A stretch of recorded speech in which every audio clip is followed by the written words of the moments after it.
I want to tell you first of all about my first love and what she taught me about relationship education. Was probably first lust is probably more truthful. I was about 14 at the time, and my dad owned a corner paper store, like don't really exist anymore. It was what was called a sub-news agency. It was in Greville Street, Paran in Melbourne. Now if you go there now it's full of trendy boutiques, but back then it was full of warehouses and factories. And one of the ways that we used to earn money was the secretaries and office staff who worked in the factories would come and sometimes buy stationery from us, which I thought as a 14-year-old boy having all these 17 and 18-year-old very worldly secretaries coming in was very cool. And one particularly attractive young woman was Tanya. And Tanya and I used to occasionally skive off and have a smoke together, and she would tell me about sophisticated things in the world like going to the pub, which I didn't really know about. I didn't start going to the pub till I was 15, so she was educating me. And I think I was quite keen on her, and she thought I was kind of this funny young boy. And anyway, one day she said, you know, we're a bit short of paper in the office. Why don't you bring around a couple of extra reams of paper for us? Bring a couple of boxes of stuff around. And we had this funny little cart that I used to have where we would do paper returns. If you ever work in a news agency, at the end of the week, anything you haven't sold, you put back and bundle and take back to the wholesaler and you get some money back. So I got the cart and I trundled off. And as I was going past, one of the other secretaries that I got to know, Kate, said, what are you doing? I said, I'm taking some stuff down to the factory for Tanya around a paper. And she said, oh, do you do deliveries? I said, yeah.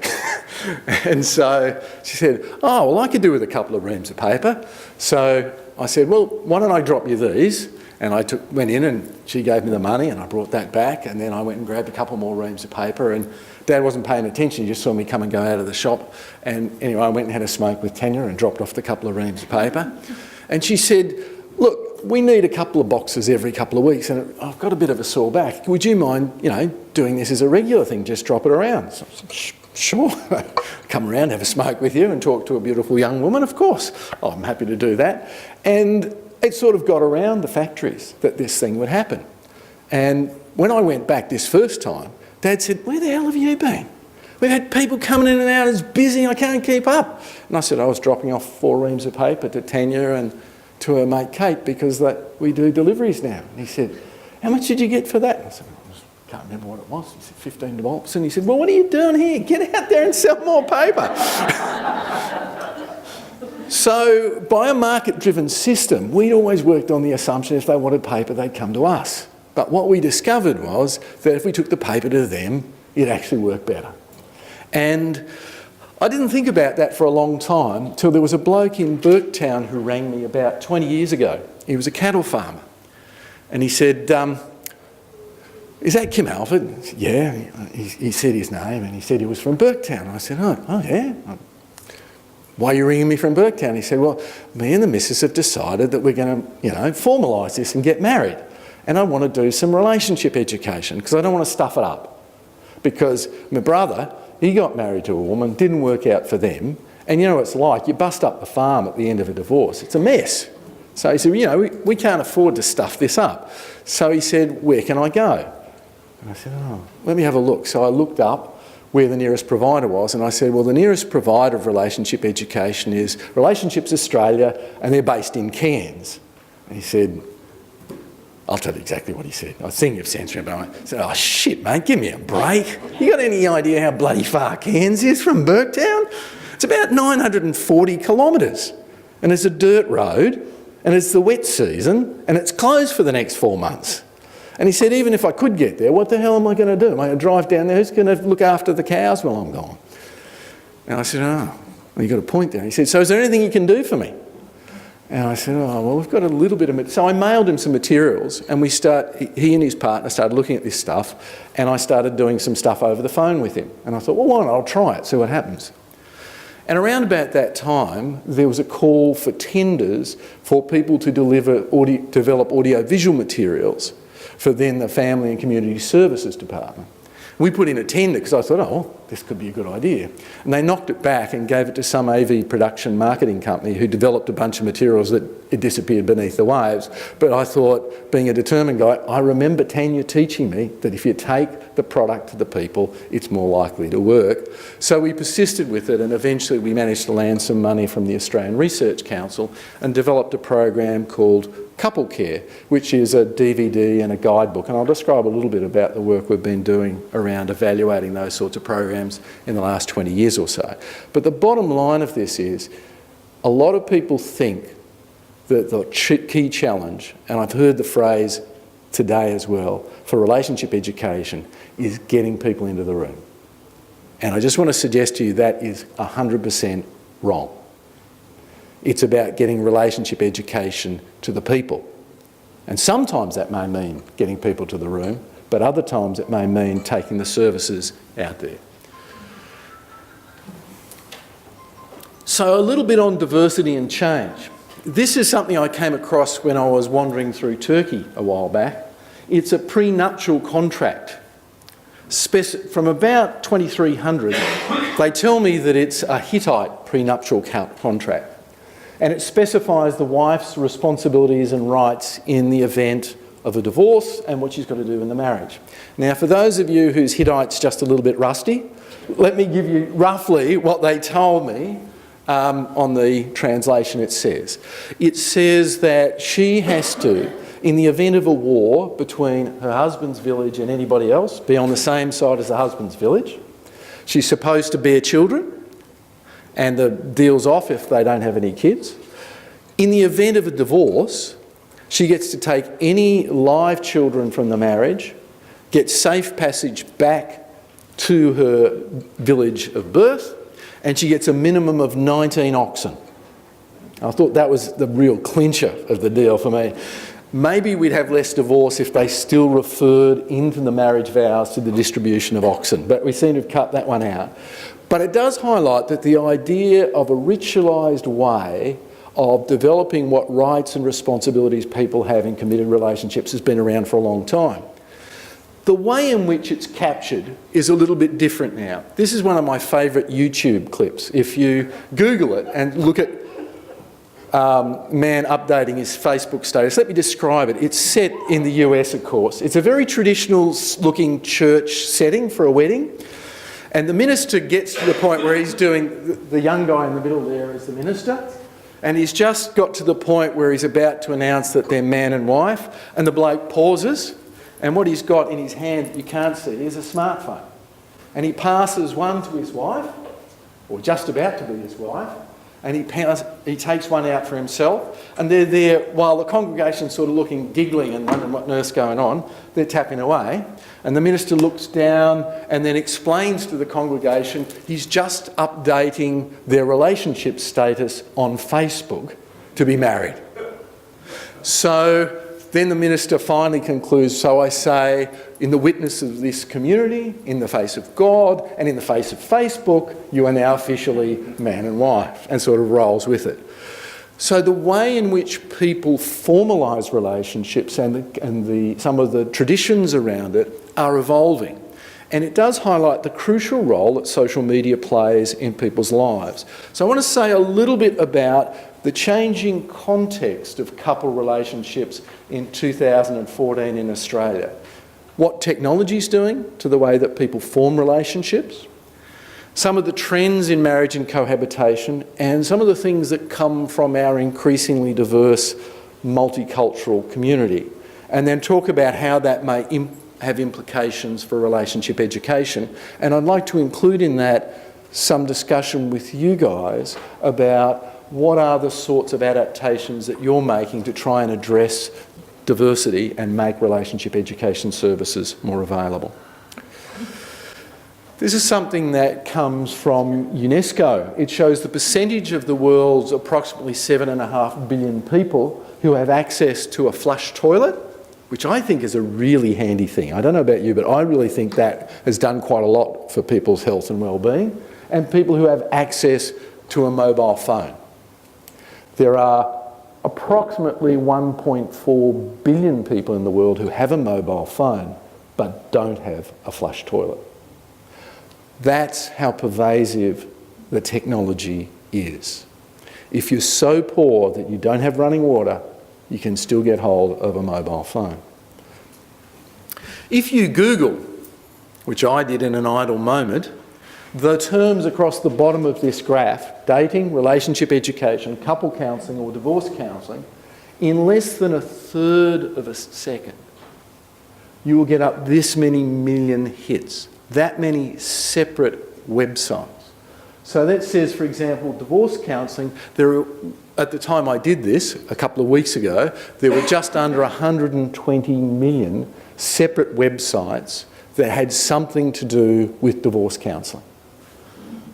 Couple counselling is much less popular than divorce counselling. Relationship education somewhere in the middle, and an enormous interest in dating. Guess how many of those have been evaluated in good, scientifically controlled trials for how well they work? None at all. Not one. Well, actually, that's not quite true. There's 2 now that there are ongoing trials with, but nothing that I've seen that's actually made it into the literature. So what I'm saying is there are lots of people out there who put up websites. I had a divorce and I've discovered the perfect way to prevent divorce or how to manage divorce. Here's my personal advice to you, without any real background or training or screening. How does a consumer possibly decide this is a load of dross and this could really be helpful? And the technology keeps moving on all the time. Who knows about Tinder? A few people. I didn't know about Tinder until very recently. And I gather it's been around for a year, so it's really old-fashioned now. Basically, this is the idea. It's sort of a get-to-know someone attractive type website. You post a series of photos and a bit of personal information about yourself. And then other people can look at your Tinder photos, which capture something of who you are and what you want to say about yourself. And if they like you, they'll swipe you right. And that means interested in knowing more about this person. But if they're not terribly approving and they think you're a bit of an idiot, so you see someone scarfing down half a bottle of bourbon, you go, no, I'm going to swipe that guy left. Don't like the look of them. If both of you swipe right, then you'll get a little message within Tinder and you can start sending each other text messages, you can send additional photos, you can arrange to meet. And because every mobile phone now has a GPS built into it, you can make it so it's just where you go. So if you go to a bar, rather than going around and trying to chat people up, you can look at who else is in the bar and start swiping right and left. And when you find someone that swipes you right and you swipe right, you can say, I'll meet you under the bright red light or whatever you do. So that's one of the ways that people start their relationships. Now, a lot of us who are not digital natives find all this a bit perplexing and maybe vaguely anxiety-provoking. However, this is increasingly an important way in which people develop relationships. This slide is out of date now because it's impossible for the research to keep up. But this is data that was published at the end of last year, the most recent I've seen, showing the changes in the percentage of couples who went on to marry in the US who met online. And what you can see is now more than a third of couples marrying in the US met online. It's probably more like 50% now in 2014 because it just keeps going up geometrically. It's incredibly important. So some people say, well, is this a good idea? I mean, the old method where we used to go to a pub and get terribly drunk and pick people, wasn't that a really efficient method? Well, fortunately, some people have started to look at this. This shows the percentage rates of divorce for people who met in the real world, which is rather quaintly called offline now, and online. And you can, and this is across the first 5 years after they got married, the divorce rates. And the online divorce rates for people who met online are somewhat lower than those people who met face to face. But then they drilled down into that and they asked about, well, where exactly did you meet? And there are some good online and some not so good online places to meet, and some not so good offline and some better places. They found that people with the lowest risk of divorce were people who met through either mutual family and friends or who met through some religious organisation. The local church group seems to be a really good place to meet a potential partner. On the other hand, going for a blind date, so you don't know the person and you're set up by friends, is different to being introduced without that pressure of it being a date. And people who meet at bars and clubs tend to have poorer outcome. If you're going to meet online, social networks like Facebook or online dating sites are good things. Chat rooms and online communities, the divorce rate is higher. So we're starting to learn some things about what are helpful and unhelpful places that people may meet. And it's clear that online relationships are going to be an increasingly important part of the way that people form relationships. And all this is about just where people meet. But of course, in this time, almost every couple, whether they met face-to-face or online, is likely to communicate using the new technologies. They'll use Facebook. They'll use tweets and chats and chat lines and Snapchat and all sorts of things. And we'll see new products evolving that will allow people to do these things.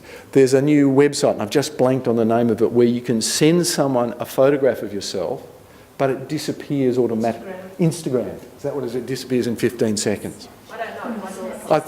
I think it's Snapchat. Snapchat's the one, yeah. So people used to post to Twitter, Snapchat, Facebook, but then what they found is that record stays with you.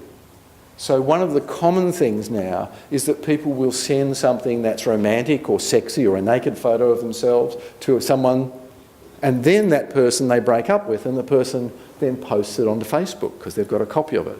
Snapchat is the answer to that social dilemma. You can send a naked photograph of yourself if you're so inclined, and then it'll disappear in 15 seconds. So this technology is rapidly changing and the social norms around it are changing. That's also connected with some important trends in marriage and cohabitation. Here's the male age-specific divorce rate changes over the last 20 years. What you can see is that people in their 30s, the divorce rate, this is per thousand of marriages, has dropped quite substantially over that period of time. The divorce rate plateaued in the early 1990s and has actually tapered away, but particularly in the younger age groups. In the older age groups, and this covers me as well as many people in the room, it's been going up. And whereas 20 years ago, the highest risk time for people to get divorced was soon after they got married. Now, if you've been together on average for 20 or 25 years, the risk is still quite high. And I forgot my microphone, didn't I? Thank you. You were very gentle with me. I'll cart this with me. Kim, how does that tally with the statistic that Bill Doherty mentioned this morning about the baby boomers? He said in the US the baby boomers divorce rate, I thought it said, was a lot higher than the divorce rate amongst their children. That's right. And so in Australian data is not a little bit different to that. In that, what they show there is that the divorce rate amongst people who are in the early years of marriage has declined, but the divorce rate amongst people who've been married for longer, which is typically the baby boomers, for example, who are getting into this age group, has gone up. He was attributing it to a cohort effect, that is us baby boomers coming through. I've got a slightly different suggestion I want to put to you about what might be, he and I were debating this last night, but we got to the second beer and we decided we probably wouldn't resolve it at that point. But this shows the percentage of couples who go on to marry, who live together before they get married. So back in 1975, when my now wife, then girlfriend, and I moved in together, we were pretty socially out there indeed. We were hippies, and that's what hippies and social deviants did. But now we've become very blasé and mainstream. Everybody does that. Not everybody, of course. But the rates of premarital cohabitation have gone up dramatically. And this is what happens to people who cohabit, and this bit's not as widely understood. This shows people who started cohabiting in various 5-year blocks and the percentage of those who then went on to marry versus those who separated. And what you can see is in the 1970s, over 2/3 of couples who lived together progressed on to get married. And that's gradually declined across time to be just a little more than 40%. And now, when people who started living together in the first half of the 90s, when you follow their long-term outcome, just as many of them separate as get married. And the data's not as clear for people as we go forward in time because they haven't had as long to marry or separate, but it looks like probably that figure's now crossed over and the chance that people who live together will marry is less than the chance that they'll separate. You can see it's getting closer and closer and it's probably flipped over by now. So when people move in together, it may be that they have a view that they're moving towards marriage. And perhaps back in the 70s that was somewhat realistic, though there's still 1/3 of the couples for whom that didn't work out. But it's clearly not what happens for many couples now. This shows, now a lot of the focus till now, I think from those of us interested in the effects of premarital cohabitation is, well, what difference does it make to the chance of divorce long term?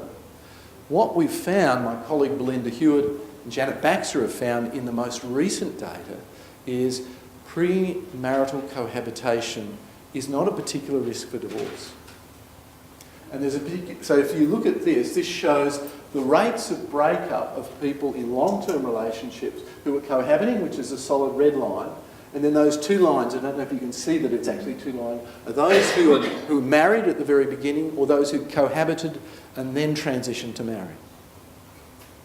People are cohabiting earlier.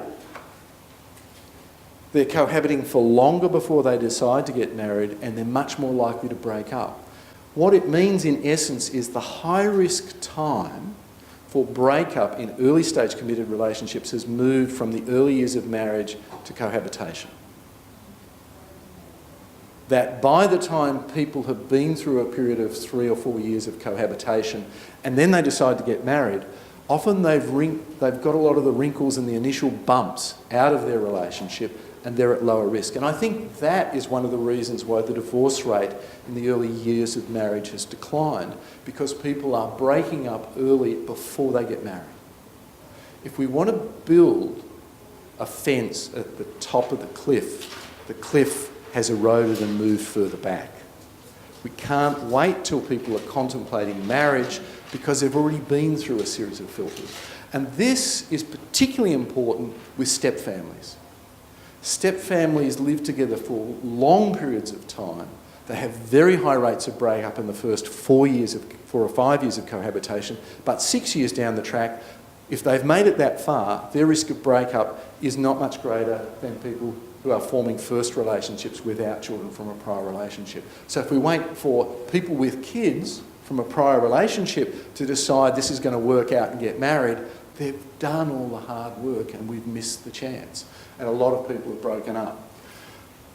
That's not to say that pre-marriage education is not a good idea, but it's just saying it's missing more and more people in terms of a critical window of opportunity to influence people's ability to have the sort of relationship they aspire to. Yeah, can I make a comment? Yes.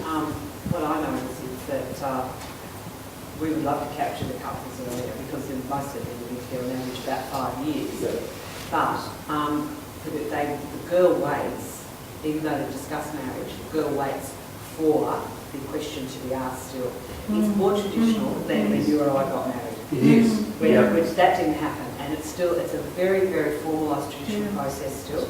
A lot of creativity in it. So they might be planning in their heads individually with some conversation about getting married, but until the guy asks that question, then they will not take that step to thinking about maybe some relationship education, whether they're going to get married or not. Yeah. I think that's a really important one. I think people do, for a variety of reasons, avoid that conversation. And some of the work that comes out of the Australian Institute of Family Studies, asking cohabiting couples, what are your expectations about the outcome of this relationship? And they find a classic gender difference here, that on average women think moving in together means this is a progression in the commitment of the relationship. Maybe it's not absolutely certain we'll get married, but we're starting to think more seriously about this relationship. And many of the men are thinking, you know, it's stupid paying 2 lots of rent, you know. She's over at my place, I'm over at her place, you know. I've got 2 houses to clean, and maybe it can get down to 1, or maybe from my point of view, none, over time. So that sort of thing happens. And increasingly, these long-term cohabiting couples are having children together.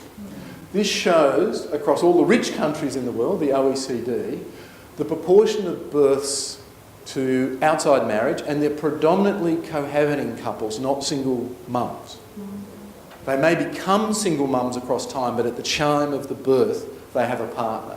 And it shows what it was in 1980 in blue, and then it changed from then to 2007 in white. And what you can see is it's jumped in every country. And in some countries like Iceland, Sweden, Norway, now more than half of children are born to cohabiting rather than married couples. In Australia, it was 32%. I think it's now up to about 35 or 36%. So a lot of couples are choosing to have children. And I had a wonderful conversation with adult children of a friend of mine recently where they were thinking seriously about whether they'd get married, and then she got pregnant. They said, well, we can't get married now. Everybody will think we're just getting married because she's pregnant. So they were going to wait 2 years after the birth and then get married, because then that would signal to everybody that they were getting married, not because they felt old-fashioned social pressure to do so, but because this was their free choice. This group is at significant risk of breakup. This shows some people familiar with the Hilda database here. So this is a national representative sample of 10,000 households they've been following for more than a decade. It's a wonderful study because it's very hard to do research on cohabiting couples because they don't have to register anywhere. They're hard to find unless you go and knock on doors and get a representative sample. This shows what happens across 5 years for couples who are married or cohabiting with or without children, who at the first time said, I'm not happy in the relationship. And then they followed them and said, well, what happens to people who are not happy? This is something that's rarely been studied. And most of these people won't have gone near a couples counsellor. They won't have gone near relationship educators. Most people, whatever changes occur, it'll be them. And what you can see is that the group that are in green are that percentage of people who now say their relationship's improved and it's fine. Yellow means they're still unhappy, but they're still together, and red means they separated. So the best chance for recovery seems to come for people without children. The highest rates of breakup occur amongst those who do have children. That's different to what existed 20 years ago. It used to be that having children meant people were less likely to leave a distressed relationship. Now they're more likely to. And the group that does the poorest are the cohabiting couples with children. If we rely on getting to people who are married, if we rely on getting to people who are even contemplating getting married, we'll miss all of those kids. 80,000 children a year are influenced by the separation of their parents in Australia alone. And a third of those are born to cohabiting couples. We won't do anything for their parents' relationship if we rely on where our field started, which is pre-marriage education. So all this is really saying the trajectories towards committed couple relationships are much more diverse. The classic 20th century thing was you met someone through social networks, your local church or community group, extended family, friendship networks. You started dating with them, you got more serious, you had engagement, you got married, and quaintly, people used to start living together after they got married.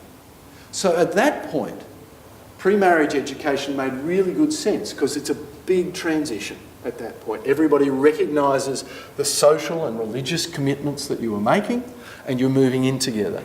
And then people would typically parent after that. And so relationship education really came at a very sensible slot. And I think for people who are following that sequence in the 21st century, it still makes sense.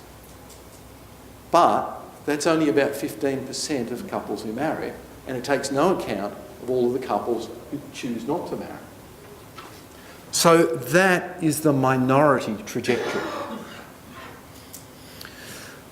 Something like this probably better reflects what's happening. People may meet online or through social networks. There's more diversity in how they meet. They date. Often they make a decision to cohabit, though it may be they more slide into that decision rather than decide, as Scott Stanley and colleagues put it. So a lot of people will say, we're just sort of moved in together to see how it goes. What does that mean? Are you planning long term that you'll be together? Are you planning to live a life together and have children? Have you talked about that? How will you share the household chores? Will you pool your money together or not? A lot of couples start moving together before they make that decision. And increasingly people are choosing to parent at that point. They may at some point marry somewhere along this way, but it's much less clear where in that sequence they'll marry than it used to be. They may well separate and repartner, and the proportions of people who remarry after a separation has been gradually going down over time. That doesn't mean that people don't have relationships, but they tend to do it through cohabitation at least. And one area that's become to me of increasing importance is starting to look at people in this older age group where the divorce rates are going up. This is a major social problem that's just started to develop in the last 5 to 10 years. It's a particular problem for women in the baby boomer generation, and it's not much spoken about. In the baby boomer generation, most women have engaged in part-time work around child rearing. They often don't have much super. If when their kids grow up, the relationship just doesn't feel like it's working anymore and they walk away, they will get half of the pooled assets of the couple at that point. But if she's worked part-time for a long period of time, her capacity at 50 or 55 to rebuild her retirement income from that point is very modest. Whereas the guy, who typically earns at least 30 to 35% more, has got a much better chance of being able to set aside money and at least rebuild something. So it costs both of them substantially, but women in particular become very vulnerable to poverty in old age through a relationship breakup in middle and older life. And we don't do a lot of relationship education, relationship counselling, which really thinks about the needs of older couples. And we know that this issue about retirement is something that's increasingly becoming challenging. So I'm suggesting that there's really a series of opportunities if we look at these diverse trajectories about where to think about relationship education might fit, and people might be open to this. I'd really like to see some work around giving people factual information as best we know it about the pros and cons of online meeting with people versus face-to-face or offline meeting. What are the good ways and the not so good ways? Because I don't think that's reflected a lot. I think we need some things to help people to make active choices about whether to move in with a partner or not. This really came home to me with a young man that I knew well. His girlfriend was going overseas for a few months for part of the work that she was doing, and the lease on her apartment was up 6 weeks before she was due to go away. And so he told me, Rosie's moving in with me.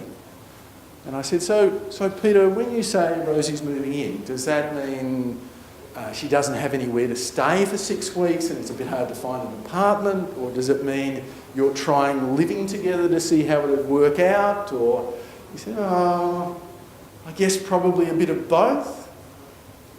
Probably. So have you guys talked about what this means? Not really, no. So when she comes back from the 3-month stint overseas, will she move back in? Maybe. That's sliding, I think, rather than deciding. Now, if they're both okay with that, then that might be all right. But have they both thought through that? Here's one little factoid. that I think a lot of people who move in don't realise. If you live with a partner for 2 years, under Australian law, essentially you are functionally married for all economic purposes. Half of what you've accumulated in terms of wealth, income during that time gets split down the middle. So if your parents are middle class and they give you a little bit of money towards a deposit on a house, and while you're living together you buy a house, then the partner that you've been with for 2 years and a day has got a 50% call on the collective contributions the two of you have made to that.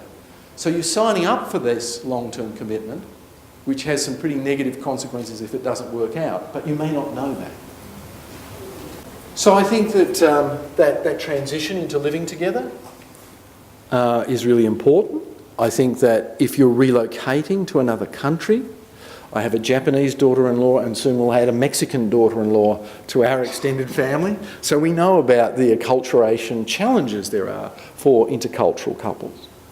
The transition to parenthood, we're all aware that there's often a substantial drop in relationship satisfaction and a high risk of breakup for people with young children. And I think that and I'll be very curious to hear if other people are doing work, but we've certainly been looking at that transition to parenthood as a critical window. I think there's also an important opportunity to assist people who've already decided that they're going to separate. So I've been doing some work, and I'll describe a little bit about this, with couples who are coming to mediation. So they're amongst the 40% or so of separating couples who are unable to negotiate a mutually acceptable arrangement about the care of their children. And so the first line of approach is they come for mediation.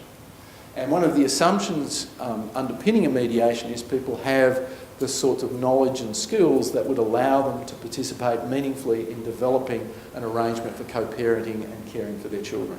But a lot of people are not psychologically in a good place to be able to do that. And so we've been developing relationship education because while you may end the romantic relationship with the partner, you might well be co-parenting with that person for the next 25, 30 years.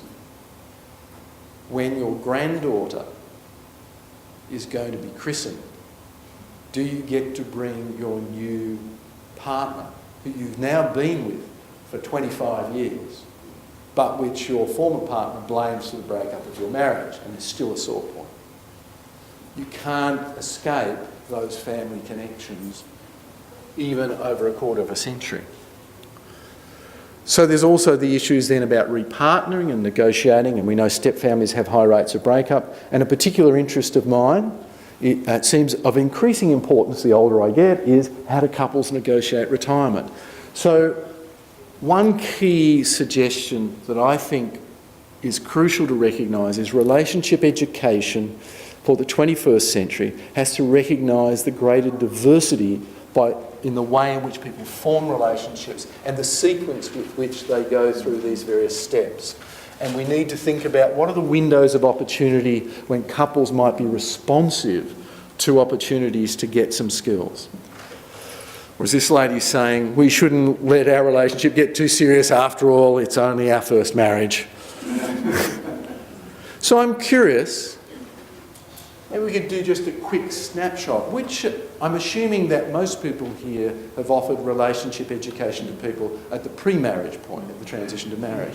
What other sorts of points in a couple's life cycle are you currently offering relationship education? So Denise has mentioned people are relocating to form a relationship from another country. Parenting. But also at various stages of the early years of their marriage. So the early years after they get married, which I think is a good time, though it is a lower risk time than when they're, not to say that it's a zero risk, but it's an interesting one in terms of window. Other? Parenting after separation. Parenting after separation. So the same sort of thing, helping people who are trying to negotiate about co-parenting. So it's really couple communication skills for people who are not a couple anymore, and negotiating skills and realistic expectations. It's a highly conflicted one, so they don't come together, the two parents don't come together. Yeah. So it's the really tough ones. It's the ones that the therapist didn't do very well with, who still don't like each other and can't agree about it. And there's a hope that they might do mediation afterwards. Yeah. You know, once they have gotten over the psychological barriers, as you said, they can put aside the anger and the hurt. focus on the needs of the children. Absolutely. Did you say? Yeah, I did. Well, like early in the piece when I had the first baby, Mm-hmm. as newborns, and then the other respect teenagers. Teenagers, That's yes. different again. So, and I mean, it's interesting, isn't it, when you think about offering something, say, to people who are having their first baby together. We did quite a bit of work recruiting through maternity hospitals to run a number of studies, and we offer a service through that. We tend not to talk about this as relationship education. No. But we do talk about the idea that many couples really want to enjoy this experience of having their first child together. And there are some challenges as well as some great and wonderful things about it. Anybody who tells you that it won't change your life has not yet had a baby. So you're right about that, because we're going with a Catholic agency, we talk about fertility, natural fertility, but really it's just the women, and what they really want to talk about is a relationship with their husbands or partners, because it's changed. And one of my collaborators on this work on the transition to parenthood has been Deborah Creedy, who's a midwife and an academic. And a study that she did of antenatal education, which is still incredibly popular, by the way. Something like about 91 or 92% of first-time parents go to antenatal education. So these are people who might not ever go to any other early intervention, but they'll go. And the thing that they say they don't like about antenatal education, it doesn't pay attention to their relationship with their partner. That's right. And there's a lot of stuff. Somebody made the comment in a presentation earlier that they went along and they really weren't quite sure why they went, because they got told to puff and it was all over in 24 hours. I hope I don't get lynched as a man for saying that. And one of the things that we found in that work was that when we asked people before the birth, what do you want from this education program? A lot of it focused around infant care and how we'll manage the challenges of that. And after we gave them a program which had quite a bit of that in it, but also had a couple focus, we asked them, what did you like best about what you got? And they said the couple focus. And another example of that I just want to mention, and then I know you've been waiting patiently, but I wanted to mention one example. We did a series of studies with women who'd been recently diagnosed with breast cancer. And we didn't come in and say, would you like, now that you've just found out that you've got to have surgery for breast cancer, would you like some relationship education? But what we did say is, we're offering some support programs for women who've been recently diagnosed with breast cancer and their partners who often feel like they'd like a hand. Would you be interested in a program where we work with both of you? And we had 92% of the women who were in a relationship and their partners who we approached agreed to participate in the program. It's not something we'd usually think of as a window of opportunity for relationship education, but it is. Most of these couples were pretty satisfied in their relationships, but what we found in that study was that their sex lives improved. Whereas most time, when people go through treatment for breast cancer, the sex life often deteriorates. And we got this anomalous finding where it was getting better from what they were reporting early on to 12 months later. And one of the things that the women said was that we learnt ways to support each other. We got through this together, and that made us feel so much closer. So they focused on the couple, and one of the things that I think really does strengthen couples' relationships is being in that crucible of difficulty and seeing each other through that. And if your guy can't help you through that, then it really weakens the bond. And if he's not sure what to do and he's flustering around and doesn't know, that's a really tough one. I'm just wondering about the feasibility of offering a course, online courses, and letting couples, calling it couple relationship, and letting them choose at what stage. I don't know what sort of awareness or possibility that has. I think that's a fabulous idea, and that's I've been working quite closely with Relationships Australia in Queensland, and that's what we're moving towards, is an online self-assessment which would then give people suggestions based on their age and life stage about a range of options, and you can pay a little extra and get a telephone thing which will review feedback about the assessment you've done and talk about various options. And you can take a one-off session, you just say, we'd particularly like some input on this, through to something that's more tailored and more intensive. And I think that is one of the ways that we'll go. So let's talk a little bit about culture as well. I should confess here, I was approached by this lady here, Danica Hugh, who had, for some reason, an interest in intercultural relationships. This is her husband, Leon. And when she first came to me to talk to me about this, my younger son, Chris, was in the process of getting married to a Japanese woman. So I can give you all sorts of weird and wonderful reasons about how I really got into intercultural relationships, but it was the confluence of our personal interests that really got us there. And when we first started doing this work, what's the second most widely spoken language in Australia after English? Cantonese, yeah, Cantonese. Passed Italian about 3 or 4 years ago. So we got interested in Chinese Western relationships, partly because Danika's married to a Chinese man, but also it's the fastest growing minority community in Australia and is likely to become ever faster growing and shows very high rates of intermarriage with Anglos. So we got curious about that, and on any dimension you might like to think of culture, classic Anglo-Celtic Australian and Chinese are different. So we asked initially people in these semi-structured interviews either in Mandarin or Cantonese or in English, what do you think's really important in a successful couple relationship? And as you can see, people tend to give very different responses. The Chinese woman said, a representative example, we don't like honey, honey, love, love, it's not important. Affection is when we work together. Let's say we need to prepare food for Chinese New Year. This is where affection comes, in working together, that is what is important. And the Western woman said the fairly classic romantic thing. It's important to tell your partner that you love them. Just saying it, you should make time for each other to go to the movies or to dinner to keep that spark alive. That classic Western notion of romance. And I love this one. The Western man, and I think most Western women would think this is a great answer. For me, communication is the key. It's vital that both partners are able to express their emotions. There has to be an understanding response. And the Chinese man, she treats me like a rubbish bin to fill with all her negative stuff. I try to keep her negative feelings out of sight, out of her sight. It's not fair to impose this on the other person. Now, we did pick some which were more culturally stereotypical, I admit that. But we got interested in this idea that people just have a different idea about what really a great relationship looks like. And so, this is for anybody who's interested in the science of this. There's some fancy numbers up the top, but let me tell you what we did. We developed a questionnaire based out of the answers that we got. We interviewed 120 different people. And we came up with these different aspects of one thing we called couple bond, which is the classic Western romantic notion. It included things like demonstrating you love your partner, you care for them, expressing intimacy and being responsive to communications about intimacy. And we generated a bunch of things that came out of the more Chinese answers. And these were things like the importance of, they don't talk about extended family. The distinction between the couple and the broader family unit is much blurrier in traditional Chinese culture. So it was the way in which you might show respect and support for parents, brothers, sisters, the whole family. The extent to which you preserve face or social reputation. You do things that wouldn't embarrass the other person in public. Mianzi in Cantonese.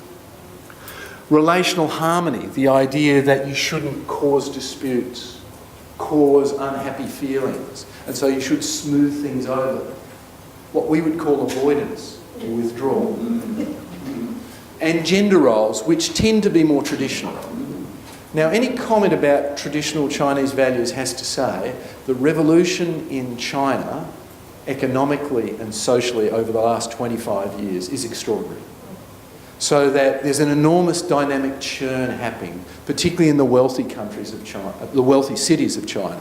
If you go back to the rural parts of China, then it looks like it did 50 years ago at the time of the revolution. But in Beijing, Shanghai, Guangdong, all the big cities, some of this stuff is being revisited by the new generation. But still, I think there's enough hangover of traditional Chinese culture that it does influence the beliefs of young people who come to Australia and who are born here. This shows how important people said the couple bond type aspects of a relationship are, and the family responsibility, where 0 means not important at all and 5 means very important, for Western, Chinese, Chinese man, Western female, and Western man, Chinese female couples. So these are the 2 intercultural groups. So I've got a red and a blue to try and capture that. The straight Western couples and the Chinese couples. These are all people living in Australia. We recruited about 300 individuals in these relationships and asked them. What you can see is, first of all, the beliefs about relationship romance being important is pretty pervasive across all these groups. A little bit lower in the Chinese, and the intercultural groups tend to fall in between the Chinese and the Western. But where there's a striking difference is everybody rates family responsibilities as less important than the romance, but the Chinese see it as much more important, and the intercultural couples somewhere in the middle. And what we've been doing since then is looking at what about the agreement between people, agreement with their partners about these different dimensions. And what we find is that's critical.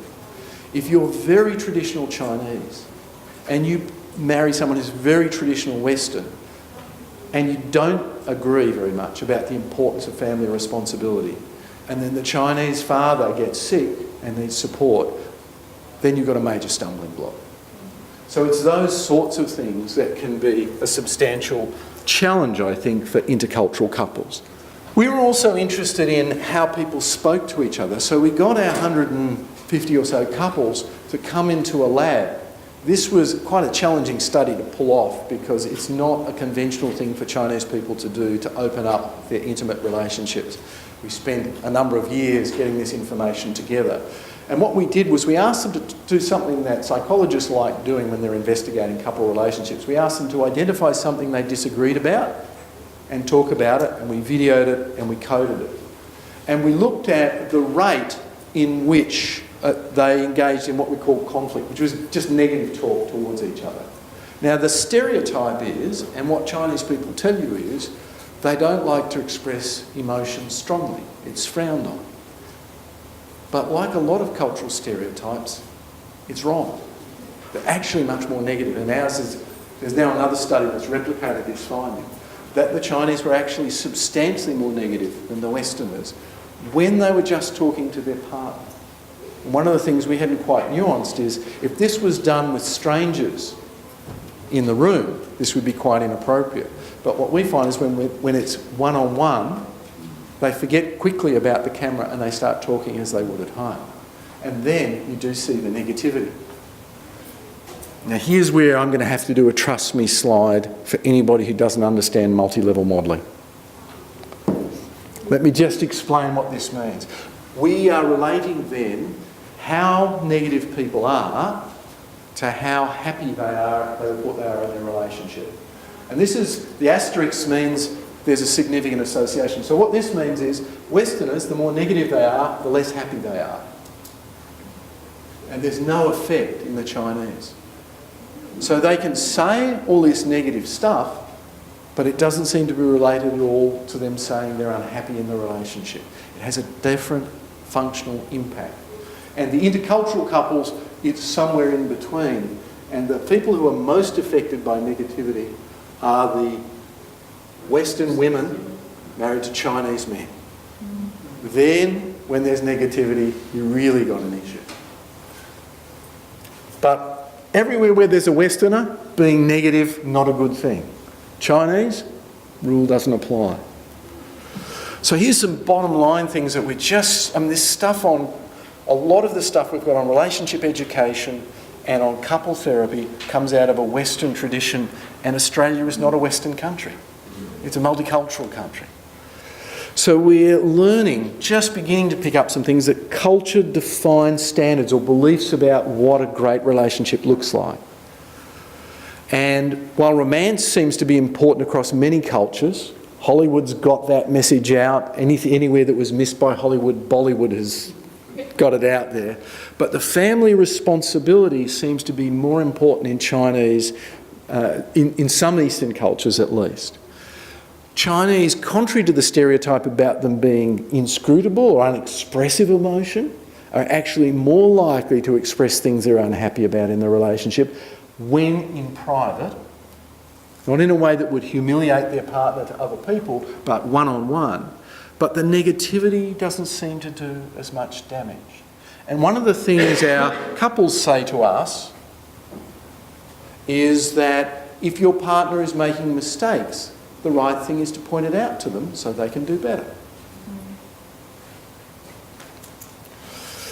So let's talk about that in terms of everybody here's aware, $200 vouchers to assist people.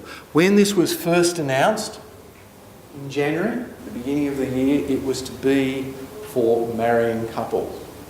Engaged couples are going to go and get a voucher. There were a lot of us who screamed about that and said, this is not a good idea in the 21st century. Couples are more diverse than that. This may not be the best time if you really want. And they broadened it, to be fair. So it's now a broader thing. So that scheme does better reflect multiple ways in which couples in their diversity. I just love that slide, and I always find a reason to be able to show it. Why do relationships go wrong? Picking the wrong partner is part of it. But there's a lot more to it than that. Here's a slide that shows from some data we collected from couples having their first child, the changes in relationship satisfaction, so higher scores are better, for women and men from when the woman's 3 months before birth, so about 6 months pregnant, through 2.5 years later. This dotted line means the sort of people that I see in couple therapy. Once you get below that score, you're distressed. We see changes for this red group. They're the high-risk group. So what we did was we asked people who were giving birth about a number of things that we thought might predict them having more difficulty with the transition to parenthood. And it included this, that their parents in the family of origin had divorced, that they had not completed year 12, that they were in the bottom quartile of the income distribution in Australia. So not really impoverished, but low income. That one partner at least was somewhat elevated on psychological distress, either anxiety or depression during the pregnancy. Whether the pregnancy was planned or not, and whether there was any evidence of inter-partner violence. And almost all the inter-partner violence that we identified was pushing, slapping, shoving. So it was low level, low intensity, and typically mutual. But that's the most common form. And for every one of those that people got, we gave them a score of 1, and we counted up the number of risk factors that they had. Much as you might do predicting heart disease. Is your cholesterol high? Did your dad die of heart attack early? Do you smoke? Are you overweight? Those sorts of things. And what we were able to show is high-risk couples did indeed deteriorate substantially more than low-risk couples. So it's somewhat predictable who's really going to struggle. Everybody's declining in satisfaction on average, though there's variability around those means, but the high-risk couples do more poorly. We did a study some years ago looking at who of marrying couples attend pre-marriage education. And we assessed the level of risk, similar indicators of risk that they had for future relationship problems. And what we found is if you have very low risk, not much history of family of origin violence or divorce, no children from a prior relationship, it's the first time you've got married yourself, you've known your partner for between 1 and 5 years, so getting married too quickly or not getting married after being with someone for 5 years are indicators maybe that's not a great thing. And what we found is nearly 80% of people who are the lowest risk for divorce go to marriage education, and less 10% of the high-risk people. We're running stop smoking groups for people who've never smoked. We're running fitness programs for people who are already in the gym with pre-marriage education a lot of the time. That's not to say that these folks may not get something from it, but the bang that we're going to get from the buck is probably severely compromised because we're not getting to the people of highest risk. As I said, what a lot of people say is the challenge is getting couples into the room. Here's a photograph of bankers waiting for customers to come into the room. Very appropriate for women. Yeah. They don't do that, do they? The banks have changed. When I first worked as a psychologist, a woman pushed a metal trolley around and she passed me. I remember my first ever pay packet. She passed me an envelope with money in it. That's how old I am. And I took a passbook, which was a little booklet, to a bank and gave it to a person. And the person counted it. This is true. This is actually true. And he wrote the numbers in the book and stamped it to show that I had that amount of money. I don't go into the bank very often now. I do it on smartphones or on my iPad or online at home. In fact, now the vast majority of banking customers for most transactions don't go anywhere near it. When I go and buy my lunch at the university and I try to give cash to the person who works in the student refect, they sort of go, oh yes, that's right, we still accept that, don't we? Because most people just take an FPOS and swipe the card. So financial transactions have changed. And one of the things I've been trying to do with relationship education is also try and get us out of the room and get it to where people want it. So we've developed a DVD and a guidebook that people can use at home, and we have an educator's manual. And we've combined that with an online assessment so that people can go online, complete a questionnaire, get feedback about the current status of their relationship, negotiate goals about what they want to work on, do it at home, and we'll do coaching with them through a series of Skype calls or telephone calls. I think that's particularly important in Australia because it's a really big country. And I'm thinking of my mate in Burketown.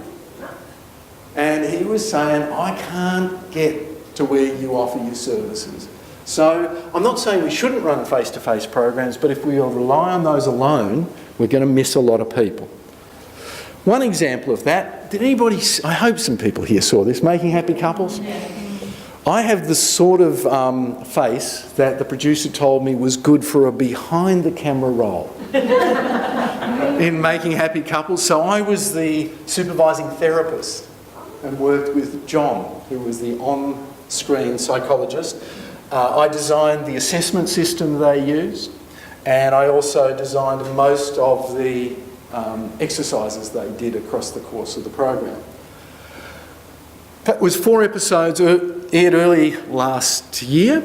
It got nearly 10% of the audience, which the ABC said was a record for them. It was the best rating ABC TV program. And men in particular signed up for the associated website. Got a 5-city cumulative reach of 1.7 million viewers, 258,000 plays via iView. So for those people who are not up on the technology, you can delay and watch it later. And we set up a website where people go on and take the same assessments as the couples who are on the TV show and do a series of selected exercises and monitor along. I've got to tell you, the sad part about this story was this was going to be the biggest study I ever did. We had 34,000 people sign up and complete the pre-measures and say they wanted to do the rest of the program. And then somebody was interviewed who was a very right-wing Dutch visitor who talked about banning Muslims from coming to Australia and how he'd recommend this. And because he was aired on the ABC, somebody who was a social activist seemed to assume that the ABC, by interviewing this guy, endorsed his views, and they hacked into the ABC website and compromised the integrity of the whole website. So it was closed down then for the rest of the TV series and came back on in the 4th week. So I don't know what happened to those couples who signed up. We weren't allowed to track them for security reasons. So I may have been reporting to you a study with a sample size of 34,000 today if that hadn't happened, but I'm not. But what I do know from that experience is a lot of people were interested. 34,000 completed the test, 100,000 logged on and registered on the website. Let's think about the transition to parenting. This is my granddaughter. I told you I'd work this in. She's a hairy little git, isn't she, Aya? And this is the great part. There is something wonderfully affirming about having a child, watching that child grow. And I love seeing my children now having that experience. But there's another side to parenthood as well. There's broken sleep. And so we developed the Couple Care for Parents program. And this was an adaptation of our original Couple Care program. And what we were thinking about is, you know, when people have a young child, it's pretty hard to come along to sessions. So what we did was we ran a couple of face-to-face sessions because people said they were quite keen on that before the birth. One we did as a group thing, where we talked about expectations and preparing for parenthood. And we had one home visit from a psychologist or a nurse. We've done 2 studies, one with psychologists delivering the program, another one with midwives.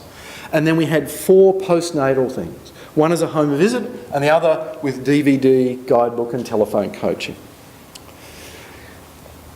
I won't go through all the content, but most of it people did at home, is the basic message. And it was specially adapted to look at things like, here's something from the expectations before the birth, talking about, will I breastfeed?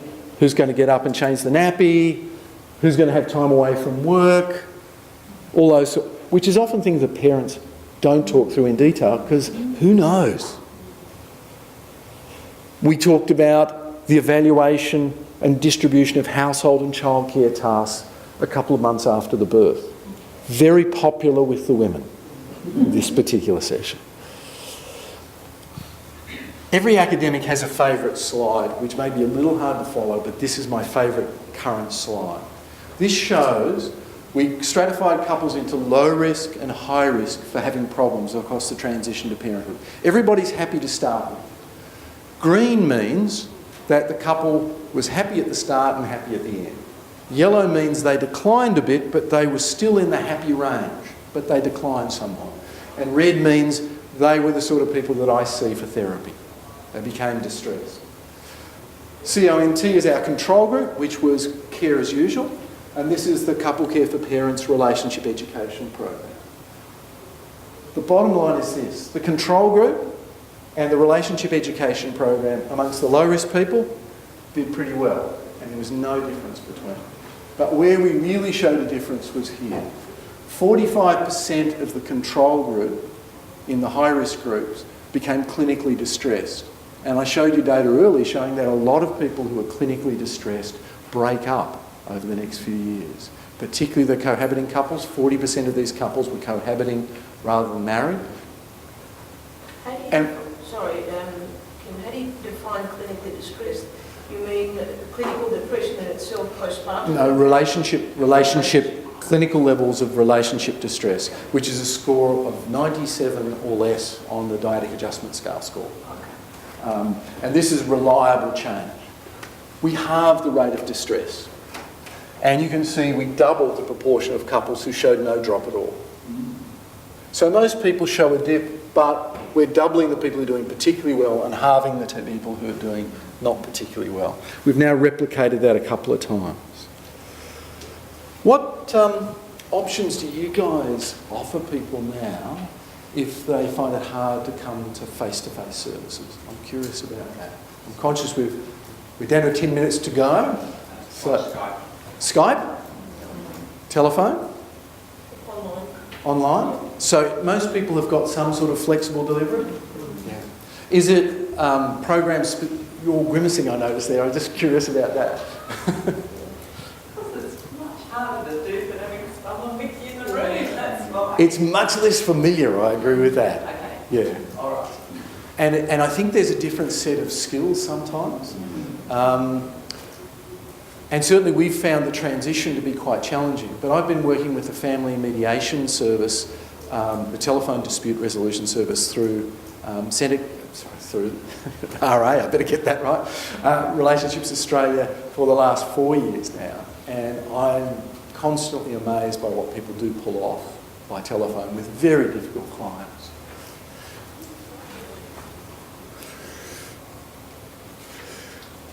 I'm going to skip through this and just come to this point. We've developed a similar program now, which has a DVD and a guidebook for separating parents. And this is about negotiating an effective co-parenting agreement. Now people who go through the Telephone Dispute Resolution Service do this. They get the guidebook and they watch the DVD and they have 2 coaching sessions, either by Skype or over the telephone. it covers this range of areas. No, it looks like I'm not going to pull that off. I'm sorry. The technology's, having just talked about technology, it's not going to work for me. I'll describe it briefly for you. It's not quite as impactful. Every unit of the co-parenting program, as we call it, begins with a series of statements by children.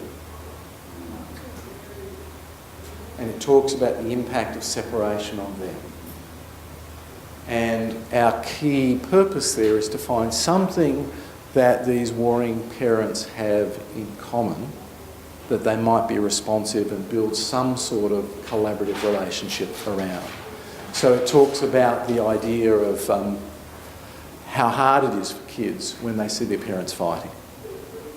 How hard it is for kids when they hear their parents being really critical of the other parent. And the idea of containing conflict so it doesn't spill over and impact on your kids, even if you really think that he's a terrible person. And it talks a little bit about emotional recovery from the process and letting go of some of the hurts and the wounds and looking at the longer term. And it's much more powerful when the kids say it than when I say it. But it's one of the things that we've got extraordinary response, I must say, from these parents who say, I do need to do something about this, don't I? And one of the things that struck me is it's an incredibly difficult thing for the mediators to try and turn this around in a session or two. We have built in a couple of extra coaching sessions, and we're doing a trial at the moment, and we'll know later in the year how effective it's been. And one last thing I want to mention, because I really love this one, is we have a couple care into retirement workshop, which one of my PhD students is running the second of those this weekend while I've swanned off to Adelaide. And we talk about a whole range of things to do with the transition to retirement. We do it as a workshop, and we've had tremendous take-up from a range of community centres in around southeast Queensland. So now we're going to retirement villages. We're going to a variety of community centres that have fit and active programs for the 55 plus. And we're running a single-day workshop on planning together for retirement. We've got a number of financial planners who've got on board with this. They think this is a terrific thing, and they give little plugs to their program. Pardon? Well, once we find out if it works. How long does this take? It's a 7-hour, one-day workshop with then what people do is they take away one thing that each person wants to work on to try and better prepare themselves for retirement. So it might be, we haven't done enough on our financial planning, because we're not financial planners, but we're saying, why don't you evaluate and talk together about how well prepared you think you are for this? And we get them to do a self-assessment of the healthiness of their lifestyle. One of the most powerful things we found in the first couple of variations we've run of this is the use of time. And it resonated with me when Bill was talking about the idea of feeling useful. He was talking about men's shed. He and I were having a conversation. I've joined the local men's shed in preparation for my retirement, which has started up just down the road from my place. And it's a fantastic idea, this idea of the men's shed. And one of the things we've found is that people really resonate to that idea. I'm going to have a lot more time when I'm not in paid work. What will I do with it?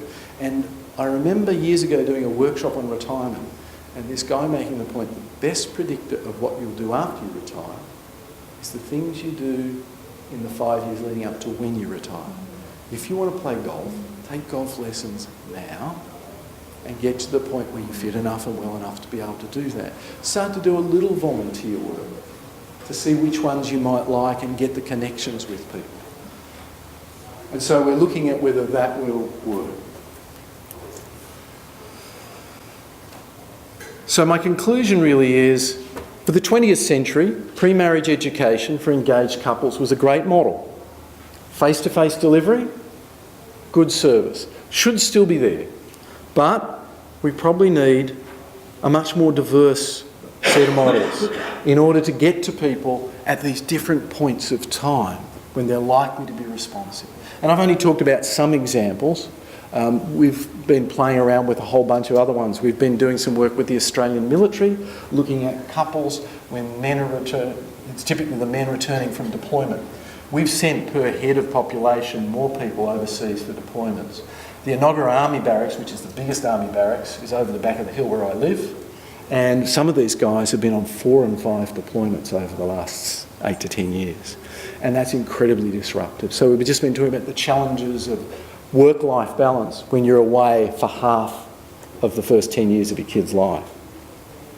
And one of the reasons why I love doing this work is because I would like my son, or both my sons, and it's my younger son's wedding that we've got pictured here, to have the opportunity to have a long-term committed relationship that really works for them and provides a good environment for my grandchildren to be raised.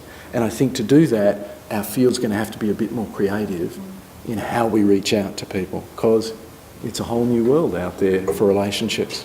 Thank you very much for coming along today.